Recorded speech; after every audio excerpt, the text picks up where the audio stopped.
Now to a topic pretty much every parent has tackled at some point, screen time before bed. This was literally my life this weekend, just because it's been so cold. For a long time, it was thought it had a big impact on our kids' sleep habits. Yeah, that's right. But a new study actually recently found that might not be as true as we thought. 9 News parenting expert and licensed clinical psychologist Dr. Sheryl Zeigler is joining us this morning to run through those results. Dr. Zeigler, good morning. Good morning. All right, so the study found it's less about the screen time before bed. Tell us more about that. Yes, let me break this down really clearly because it is still a problem before bed. But here's the thing.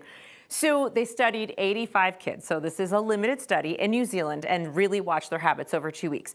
And what they found was that screen time literally in bed is what is most disruptive. Oh. So it's the literally in bed. So they said, so here in the United States, we say 1 hour before bedtime, cut off the screens. In New Zealand, their equivalent, their CDC equivalent says 2 hours before bedtime, right?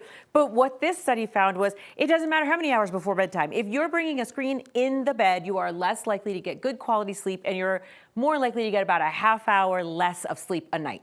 Does that apply if you're like watching a movie in bed versus having like a tablet in bed? So, that's a really good question. I think they were doing tablets because what they were doing, because teens don't really watch TV. Oh, wow. Yeah.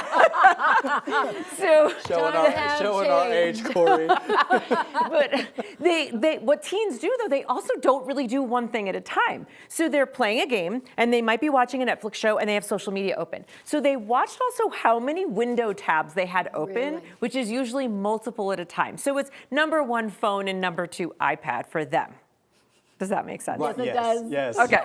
Again, times have changed. I'm with you, Corey. Thank you. Okay, is it because you're kind of breaking that boundary, though? Like when you get in bed, it should kind of signal to your body, we're going to sleep. Tell us more about this. Yes, this is what I really want parents to hear. There is something called sleep hygiene. And sleep hygiene is just like our daily personal hygiene. And so you have clues that tell you what to do. Tells you to wake up, tells you to go to sleep. At night, we want bed. They say don't even do homework in bed. Like don't do anything but sleep when you're a kid in bed. Right? You sleep when you go to bed. So what's happening now, though, is a child is developing, and when they go to bed, that could equal I'm gaming, I'm sleeping, I'm playing, I'm doing all sorts of things. And so it's not signaling to the body what it is that it should be doing.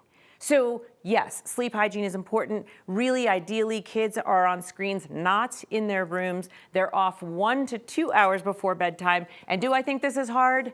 Absolutely. Right, yeah. Absolutely. It's funny because this study wrapped up by basically saying we should look at our sleep guidelines and sort of change them to our modern world. And I say, I don't really know that our modern world is that healthy. And so I think we need to change our habits to fit what is best and healthiest for us. Okay, so my husband does lay in bed and he like looks at his phone, but he's like, but I don't have the blue screen on or whatever it is. He Yes, changes the blue light. Right? The light is, does that make a difference here or not really? Well, in this study, they said that there have been many studies that have said blue light actually does not really disrupt sleep. There's also studies that say it does. So I'm here to say the jury is still out. We don't know exactly the effects of that blue screen definitively. But the takeaway, honestly, for everybody, not even just your kids, bed is for sleeping. If you are in the bed, you are there to sleep.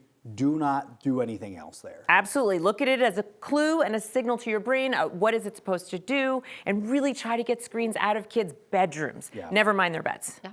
Great advice. I learned so many things. They don't watch TV Who anymore. has a TV in their room anymore, know, Corey? This is so crazy. Dr. Zeigler, thank you.